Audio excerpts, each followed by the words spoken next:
你有没有想过，为什么中国没有出现神权统治？欧洲教皇能废国王，而在中国，皇帝一句话，佛像就得熔成铜钱。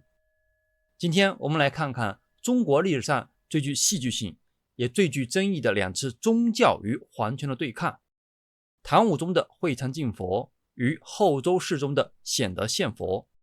这不是宗教辩论，而是两次国家级别的资产重组。没错，这两次事件非常具有代表性。是的，最后呢，我们还要带你放眼全球，看看同时期的世界版图上类似的权力博弈是怎么展开的。你可能会觉得，1000多年前的宗教冲突离你每天的早高峰工作邮件太遥远了，很多人都是这么想，对吧？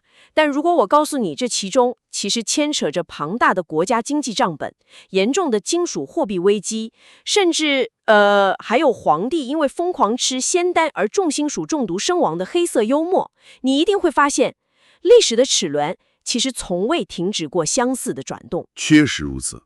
这就引出了一个重要的问题：当一个庞大且不断扩张的信仰体系与世俗政权的经济命脉发生正面冲突时，统治者究竟会作何选择？这是一个非常核心的拷问。对，这不仅仅是关于古代寺庙的存废，它本质上是一个国家如何处理信息超载、资源分配以及绝对权力运作的绝佳案例。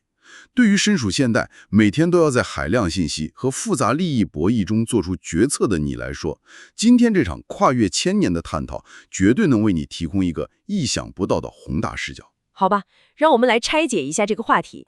我们先穿越大唐，在大多数人的文化直觉里，唐朝可是佛教繁荣的顶峰，对吧？高僧辈出，甚至连去西天取经的故事都家喻户晓。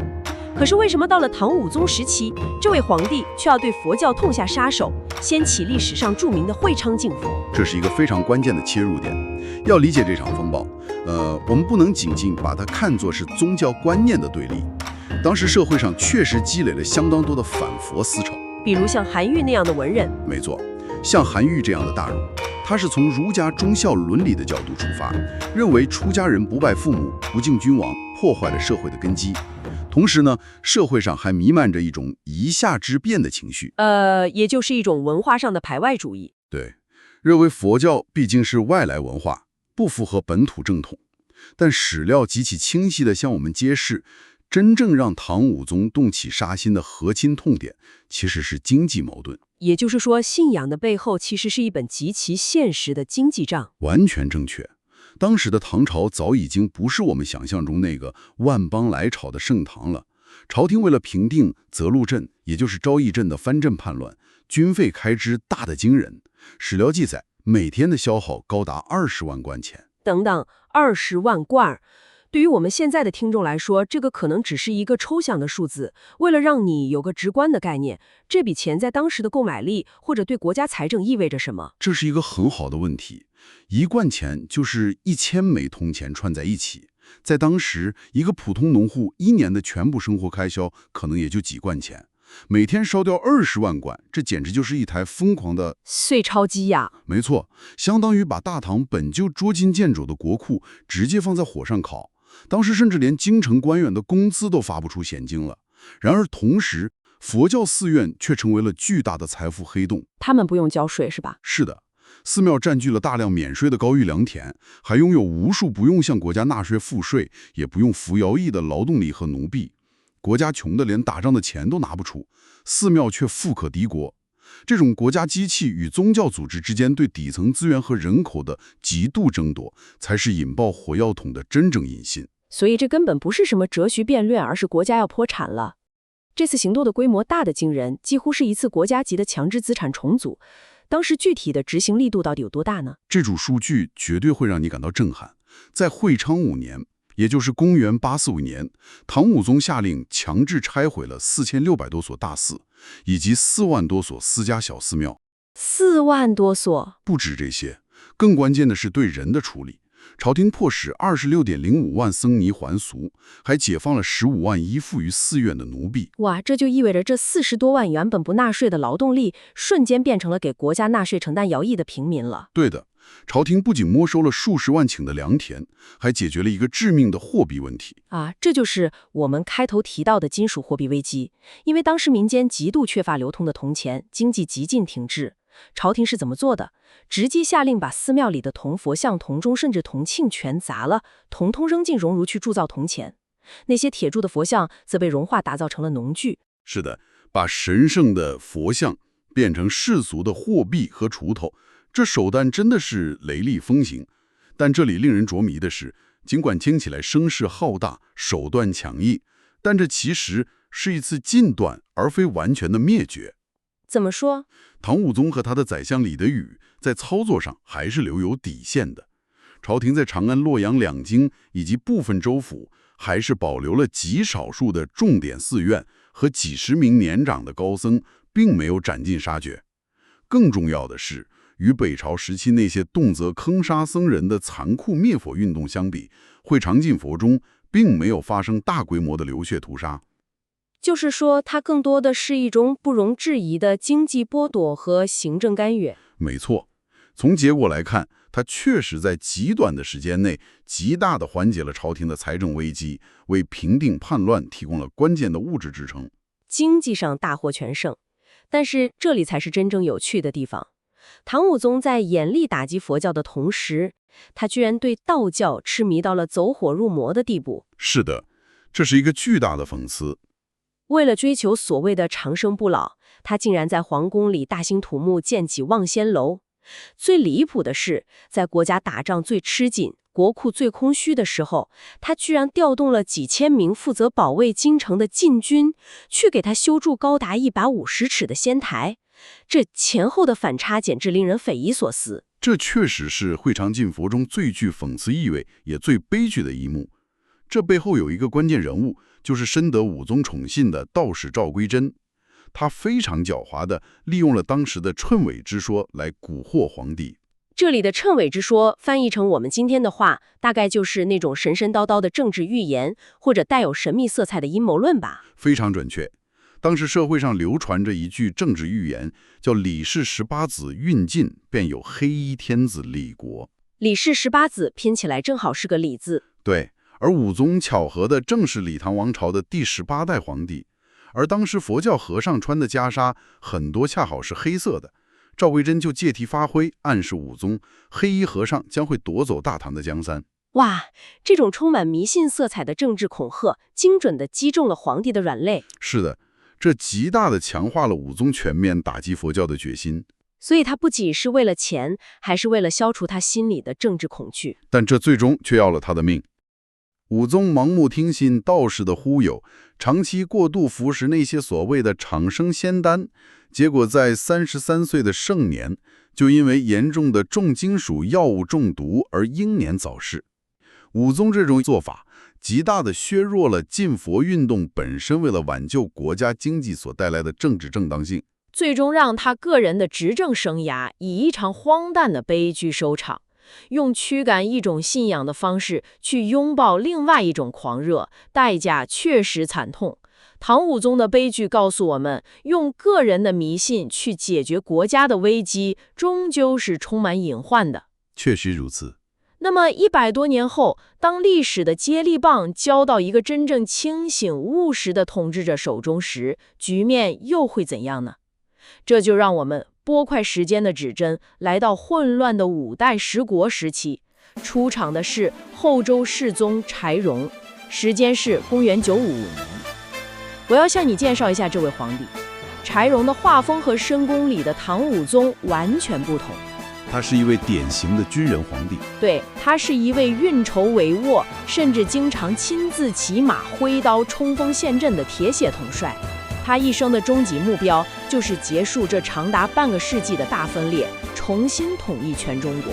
正是因为周世宗这种纯粹的军人气质和极其务实的战略抱负，他的行动在史学界有着一个非常精准的定位，被称为献佛，也就是限制佛教而不是灭佛。献佛，对，他绝不会被神怪之说左右。在世宗颁布的诏书中，他非常客观，并没有全盘否定佛教，甚至还大方地肯定了佛教助世劝善的社会安定作用。但他作为一位志在天下的最高统帅，绝对无法容忍国家宝贵的兵源和税源流失。也就是说，寺院不能变成逃避赋税的避风港。没错，更不能藏污纳垢，成为逃兵、盗贼和罪犯的藏身之所。他的每一步措施都是如同精密齿轮一般，为富国强兵这个最高战略目标服务的。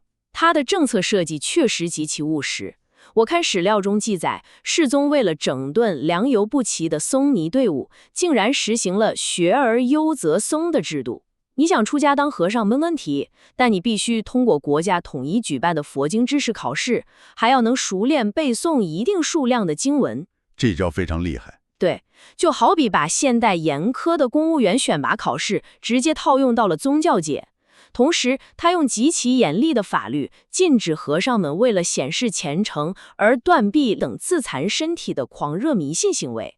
他完全是在用世俗的法律框架强行给宗教狂热降温。这里的确展现了他极高的治理智慧。而且关于周世宗的献佛，这里必须向你澄清一个流传已久的历史学界大乌龙。嚯，什么乌龙？以前的很多史书，包括一些非常权威的古籍，都夸大其词地记载说，后周世宗残暴地毁了3万多所寺庙，淘汰了60多万僧人。60万？对，但是这在人口逻辑上是根本说不通的。结合当时后周的实际版图和人口密度，后周全境当时一共也就不到14万僧尼，也就是说总共才14万人，怎么可能淘汰60万？那真实的数字到底是多少？真实的考证数据是，世宗实际废除的仅仅是3336所没有国家合法牌匾的违规小寺庙，淘汰了7万多名不合格的，或者是为了逃避赋税而混进来的假僧尼。最关键的是，他保留了近一半的合法寺院，大约2694所，以及6万多名真正懂佛法、守清规的合格僧尼。这个纠正后的硬核数据非常重要，它雄辩地证明了周世宗的克制与理性。他不是在毁灭宗教，而是在利用国家机器规范和净化宗教。是的，听起来世宗在宏观政策上确实非常克制，但是如果我们站在当时老百姓的角度来看呢？哪怕只拆了一半的违规寺庙，对那些极其虔诚的底层信徒来说，这也是一种巨大的心理冲击吧。他这种大刀阔斧的改革，就不怕引起民变或者底层反弹吗？你切中了一个非常关键的矛盾点，确实有阻力，甚至是巨大的恐惧。说到这里，就不得不提他那次著名的砸佛铸钱事件。哎，对，这段史料记载简直像电影画面一样正判。当时民间依然极度缺乏铜钱，经济受阻，世宗就下令，无论是民间的还是寺庙里的铜佛像，统统销毁铸造铜钱。当时在郑州，也就是今天的河北正定一带，有一尊巨大的大慈悲观音铜像。这尊像在当地非常有影响力，说是这尊铜像特别灵验，谁敢碰就会遭天谴。所以不仅老百姓不敢动，连执行命令的官员都吓得双腿发抖。你猜怎么着？周世宗得知后，竟然亲自赶到现场，自己拿起斧头，当着所有人的面去砍佛像的胸腹。这胆识和魄力，一般人真的学不来。这个行为的背后，并不是单纯的莽撞，而是有着极其强大的思想逻辑支撑。面对周围大臣们的疑虑和恐惧，世宗平静地说了一段瞬间堵住所有人嘴的名言。他说了什么？他说：“你们不要怀疑，佛祖既然愿意舍身布施，济度众生，如果他今天真身还在这里，他肯定愿意割下自己的血肉之躯来救济处于水深火热中的百姓。更何况现在这只是一尊没有生命的铜像呢。”哇，这太绝了！这种在严厉法度下保持的绝对理性和实用主义，令人叹为观止。他纯粹是从国家利益出发。其实有人误以为他崇尚道教才打击佛教，其实根本不是。他对道教也下手了。是的，因为在这次收缴行动中，连道教道观里的铜像、铜器，只要能铸钱的，也一并被没收赠用了。只要是对国家统一有利的资源，他一视同仁，通通赠用。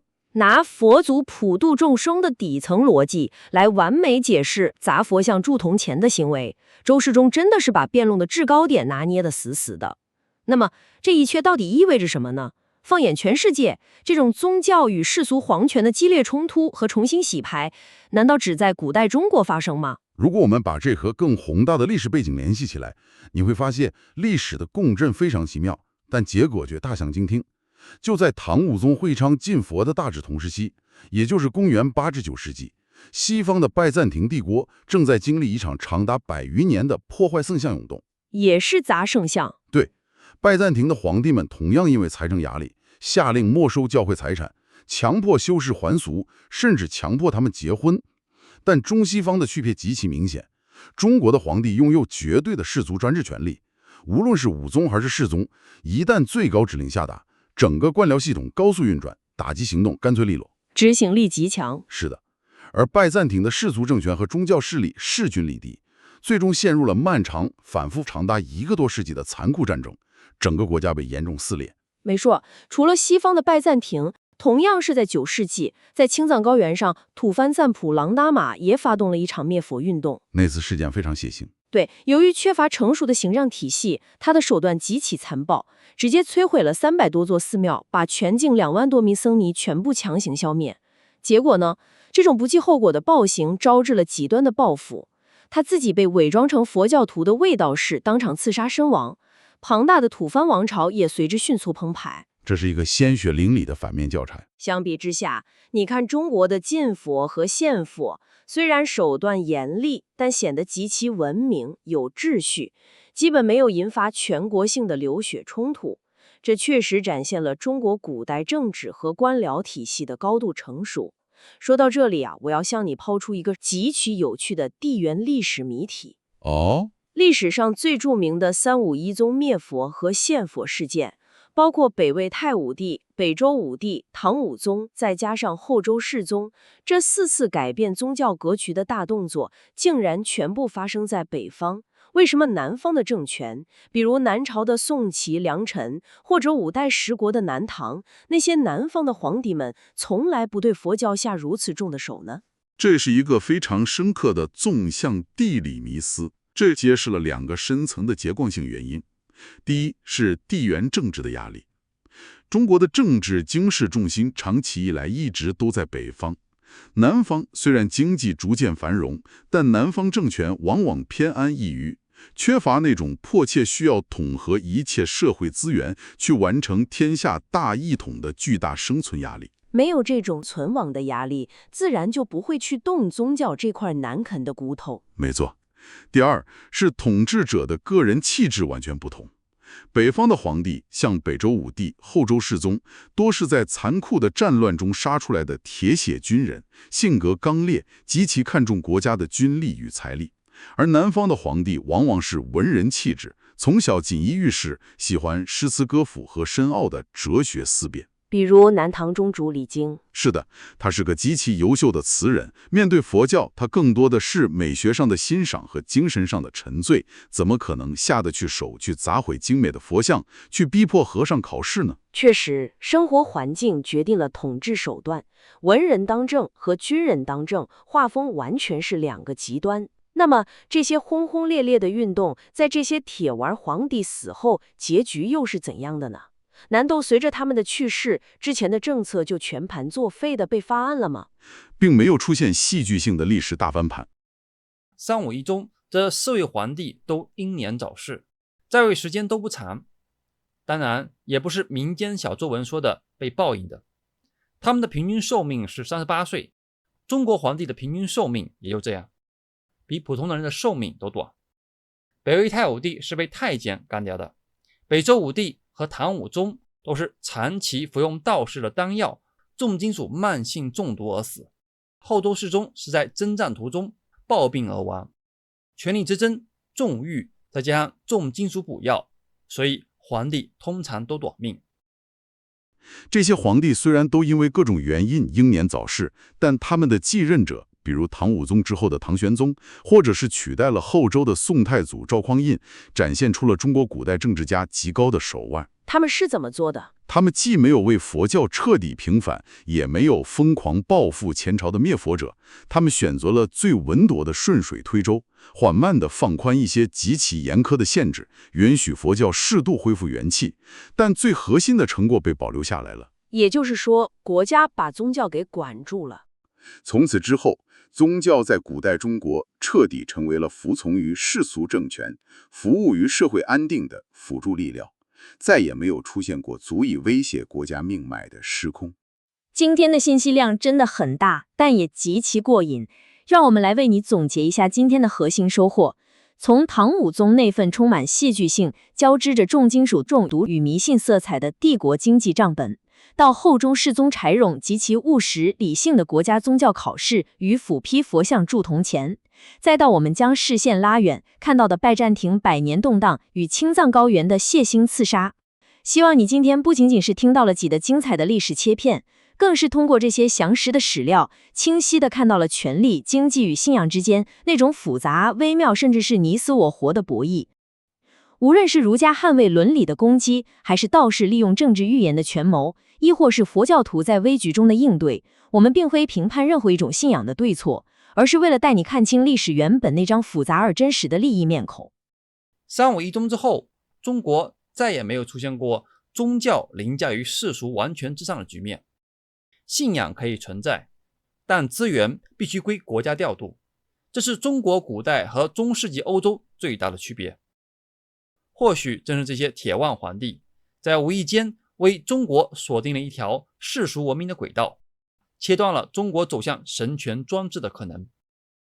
那么问题来了，如果没有这些限制，我们今天所熟悉的以世俗伦理和实用主义为核心的中华文明，会不会是另一种模样？你怎么看？